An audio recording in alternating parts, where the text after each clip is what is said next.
G'day and welcome to this week's video. In recent times I did a video on co-contributions, one of the most boring gifts we could give one of our loved ones, but the payoff over many years due to compounding interest would be obviously astonishing and make a huge difference to someone's retirement. So I had a couple of questions in relation to that in terms of eligibility and how they might utilise that for their family situation. So we'll just run down on the eligibility, so just go into a little bit more depth about it. So for the year you've got to make a personal contribution, that's an after-tax or non-concessional contribution during the financial year into a superannuation account. At least 10% of your total income must come from some type of employment-related activities. You've got to be less, you've got to be 70 years or under. Now that doesn't mean, that means you can be below 18 years to benefit from the co-contribution. So the rules say essentially 70 years and younger are eligible.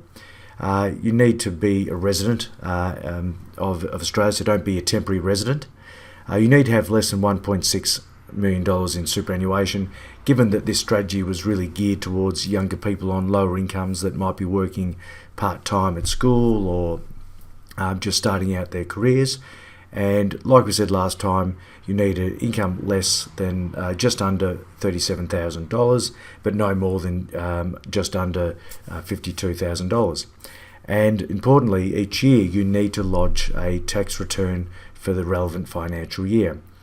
So who's eligible? Well, anyone that's 70 years or below. So once the kids are old enough to start some work and they've been employed by anyone, potentially you can, if you're self-employed, you can employ your own children if they're going to do some work for you, and you can kick off a co-contribution strategy for them.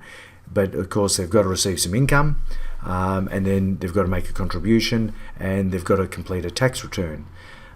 So a few things that need to be done to make it work, but yeah, well worth doing. And obviously the video prior, go back and watch that if you haven't seen it.